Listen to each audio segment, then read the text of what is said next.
दिल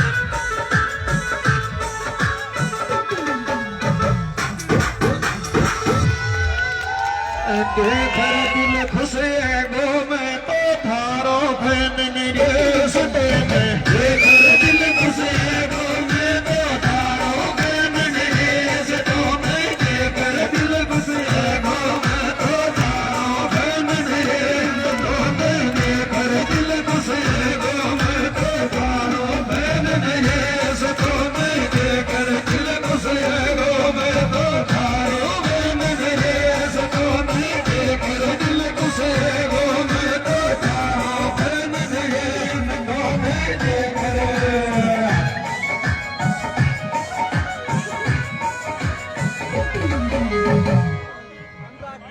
सभी साथियों से मेरा निवेदन है कि नरेश भाई अब हमारे बीच ही रहेंगे।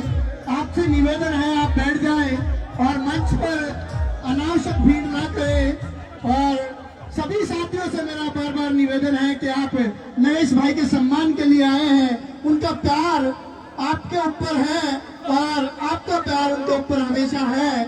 और मैं उनके लिए दो लाइनें पढ़ना चाहता हूँ, क्योंकि वो शख्स है जिन्होंने पहचान बनाई नहीं है, जिनकी पहचान बनी है उनके संघर्ष से, उनकी आवाज से, उनकी लड़ाई से। तो आप सभी साथी जो तमाम यहाँ खड़े हैं, उनके स्वागत सत्कार के लिए मैं उनसे निवेदन करूंगा आप बैठ जाएं। हमारे बीच भाई विकास पोसवाल जी बांदुगुई से आए हैं। भाई विकास पोसवाल जी, आप नरेश भाई के करीबी हैं और आपने हमेशा उनके संघर्ष के लिए उनकी आवाजें उठाई है। जब वो जेल में रहे तब भी आप उनके लिए घर घर जाकर पीले चावल बांटे और उनको बाहर लाने के लिए आपने संघर्ष किया। भाई विकास पोसवाल जी, मैं भाई नरेश मीणा जी के लिए दो लाइनें हैं कि आपकी किस्मत है कि ये दुनिया आपको पहचानती है। आपकी किस्मत है ये दुनिया आपको पहचानती है। लोग मर जाते हैं अपनी पहचान बनाने के लिए। सभी से निवेदन है मंच पर ज्यादा भीड़ ना करें। ये मंच आपका है, ये संघर्ष आपका है, ये शख्स आपका है और आज आपके बीच है। तो आप प्लीज मंच पर ज्यादा भीड़ ना करें और बात का बुरा भी न माने। भाई नरेश मीणा जी का लगातार स्वागत भाइयों बैठ जाओ सफेद यार। रुमाल से हो रहा है और उनके लिए लिखा था कि तुझसे तेरी कहानी के लाखों अफसाने जुड़े हैं, तुझसे तेरी कहानी के लाखों अफसाने जुड़े हैं। देख तेरे यहाँ सैकड़ों दीवाने खड़े हैं। तेरे दुश्मन चाहते हैं कि ना पहुंचे तू कभी राज की पंचायत में। तेरे दुश्मन चाहते हैं कि ना पहुंचे तू कभी राज्य की पंचायत में। देख तुझे विधानसभा पहुंचाने के लिए कितने दीवाने खड़े हैं, कितने दीवाने खड़े हैं। एक बार जोरदार तालियां भाई नरेश के लिए। भाई साहब नरेश मीणा जी के साथ जितने भी साथी आए हैं उनके भी स्वागत सत्कार के लिए वो मंच पर आमंत्रित है। वो आते रहे, अपना स्वागत सत्कार पाते रहे।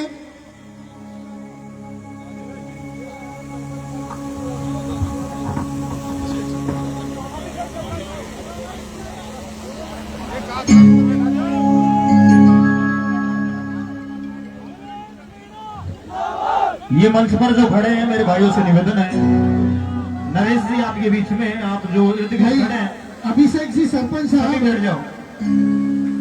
अभिषेक जी सरपंच, भाई धर्मू कोठारी जी और उनके पिताजी जगराम मीणा जी, निवासी डाबला कोठारी वाले, आपसे भी निवेदन है कि आप मंच पर आए और नरेश जी का स्वागत सत्कार करें।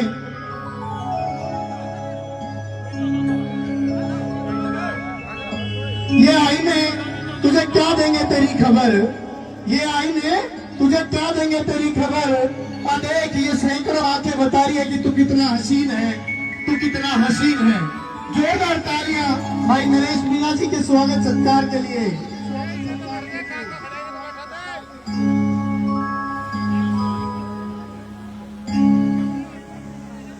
सभी सम्मानित साथी जो मंच के समक्ष हैं, आप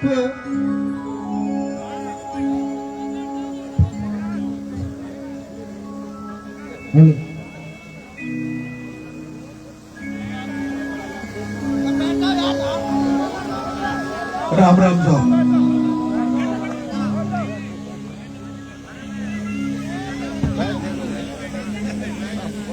अलवर के राजगढ़ बॉर्डर पर आप तमाम बुजुर्गों, युवा साथियों, आपने मेरा स्वागत किया, उसके लिए मैं आपको बहुत बहुत धन्यवाद देता हूं, आभार व्यक्त करता हूं। मेरे साथ में मौजूद बांदीकुई से बड़े भाई महादेव जी खूंटला, बामनवास के सफीपुरा पंचायत से सरपंच मेरे भाई अभिषेक जी मीणा, साथी विकास पोसवाल, रितेश गुजर, अंकित चौधरी, देवेंद्र। आज आपके अलवर में एक पत्रकार साथी, एक किसान के घर में साधारण परिवार में पैदा होकर जिसने अपना YouTube चैनल बनाया, और आपने देखा होगा कि जब भी कहीं लगा उस व्यक्ति ने मुझे भी अपने चैनल पर पूरा मौका दिया, मेरे गांव तक गया। उस महेंद्र यादव के ब्लैक एंड व्हाइट चैनल के 30वें साल के उपलक्ष्य में उसके कार्यक्रम में मैं जा रहा हूं और आपने स्वागत किया है, उसके लिए मैं बहुत बहुत धन्यवाद देता हूं, आभार व्यक्त करता हूं। मैं देख रहा हूं पीछे जो आपने बैनर लगा रखा है, उस पर आदरणीय कैप्टन छुट्टन लाल जी की फोटो लगी हुई है और उसमें लिखा हुआ है कि आदरणीय कैप्टन साहब छुट्टन लाल जी की जन्मस्थली है।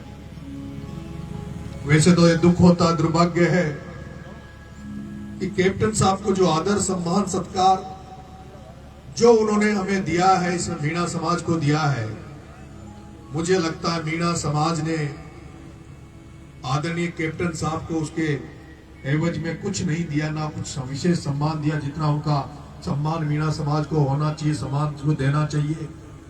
क्योंकि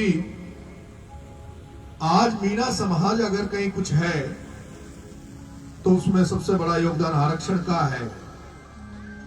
और आरक्षण, मेरा यह मानना है कि आरक्षण 1947 में बाबा साहब भीमराव अंबेडकर ने संविधान बनाया, आरक्षण की अवधारणा उसमें लागू की ताकि सामाजिक एकता बनी रहे, सामाजिक समानता आए। लेकिन मीणा समाज को अगर आरक्षण मिला है तो मीणा समाज को आरक्षण में सबसे बड़ी किसी की भूमिका थी जो कैप्टन छुट्टन लाल जी की थी, जिन कैप्टन छुट्टन लाल जी का आपके गांव में जन्म हुआ है। उस पवित्र धरती को मैं नमन करता हूं, कैप्टन साहब की जन्मभूमि को मैं नमन करता हूं। क्योंकि आज आपने देखा होगा कि आप मध्य प्रदेश में चले जाओ, केवल मीणा समाज राजस्थान में नहीं बसता, मीणा समाज मध्य प्रदेश में भी बसता है, मीणा समाज उत्तर प्रदेश में भी बसता है, महाराष्ट्र में भी बसता है।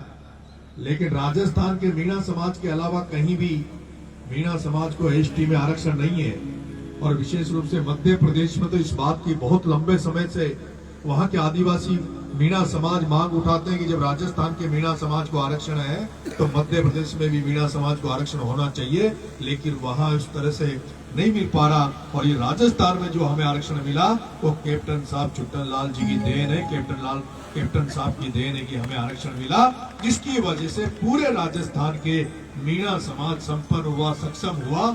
और हमें भी ये निभाना चाहिए कि मैं तो कई बार प्रयास करता हूँ, सोचता भी हूँ, जब अलवर में भी हॉस्टल में जाता हूँ, जो हॉस्टल कैप्टन साहब के नाम पर वहाँ बना हुआ है, आज भी वहाँ समाधि बनी हुई है। लेकिन जिस तरह का सम्मान मिलना चाहिए कैप्टन साहब को, मैं आप राजगढ़ वालों से आह्वान करूंगा, अलवर के लोगों से विशेष आह्वान करूंगा कि आपको तो कम से कम आगे बढ़कर कैप्टन साहब की कहीं स्मारक बनाना चाहिए, मूर्ति बनाना चाहिए, क्योंकि कैप्टन साहब का परिवार केवल उनके घर में पैदा होने वाले उषा मीणा या उनके बच्चे ही उनके वो नहीं है, हम सब उनके वंशज हैं, हम सबके वो अग्रज हैं, हमारे वो पिता तुल्य हमारे बुजुर्ग थे कैप्टन साहब, हम सबके वो भगवान हैं। उन कैप्टन साहब को सम्मान देने के लिए हम सबको आगे आना चाहिए। और मैं तो मांग करता हूँ, यहाँ से मांग करता हूँ कि आदरणीय डॉक्टर साहब किरोड़ी लाल जी ने हमारे मीणा समाज में एक बहुत ही भव्य स्थान मीणा हाईकोर्ट दौसा की धरती पर बनाया है। उस मीणा हाईकोर्ट में जहाँ कहीं भी लोग जाते हैं तो वहाँ दर्शन करना लोग चाहते हैं कि वो मीणा हाईकोर्ट किस तरह का बना हुआ है, और उसको जिस भव्य रूप में डॉक्टर साहब ने स्थापित किया है, उसका विस्तार किया है।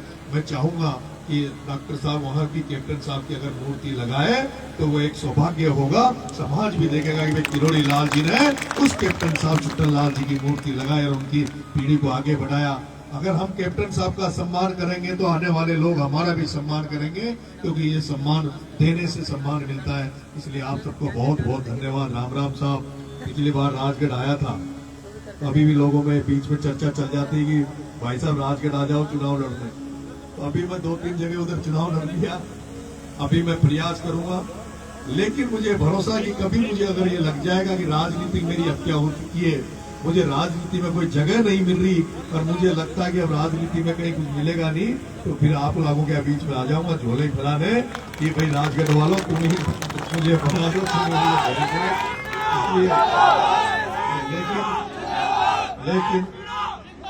लेकिन अभी तो मैं जिस क्षेत्र में काम कर रहा हूँ, हाड़ौती क्षेत्र में, आप मेरा भाषण भी सुनते होंगे किन परिस्थितियों में मैं वहां लड़ाई लड़ रहा हूँ। और मेरा यह है कि मैं एमएलए बनना चाहता तो अब तक बन जाता, लेकिन एमएलए बनने से कुछ नहीं होता। एमएलए तो 200 एमएलए हैं, हमारे समाज में भी बहुत सारे एमएलए एमपी घूम रहे हैं, लेकिन राजनीति में कोई बदलाव करे, परिवर्तन करे, राजनीति में आपकी बाद में उसके बाद चर्चा बने, जैसे हम कैप्टन साहब छुट्टन लाल जी की आज चर्चा कर रहे हैं कि किस तरह से उन्होंने राजनीति में रह के हमारे लोगों का प्रतिनिधित्व दिया, रिजर्वेशन दिया, उसी तरह मैं भी ये चाहता हूँ कि राजनीति में रहकर कोई परिवर्तन करूं, बदलाव करूं और समाज को कोई दिशा देकर जाऊं, समाज को कुछ अहमियत देकर जाऊं। इस पर मैं काम कर रहा हूं। आप सबका आशीर्वाद सहयोग मुझे पे बनाए रखना।